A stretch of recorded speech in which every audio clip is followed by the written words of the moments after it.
How to download a map on Google Maps. Ever found yourself in a dead zone right when you needed directions? Today I'll show you how to download offline maps in Google Maps so you're never truly lost. To get started, open the Google Maps app and then you're going to tap on the profile icon in the top right corner. About halfway down the menu, you will see offline maps. Go ahead and tap on that. If you haven't saved any maps yet, you're going to tap on Select Your Own Map at the bottom of the screen.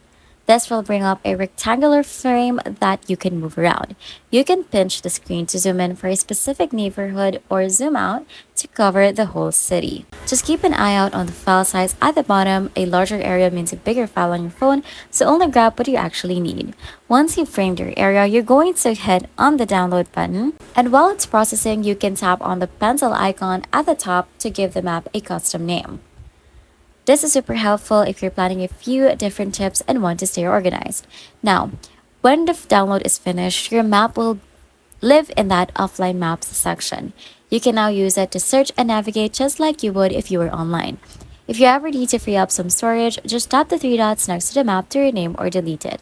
Hopefully, this keeps you on the right track. If it did, please like, share, and subscribe. If you have any questions, drop them in the comments and I'll catch you in the next one.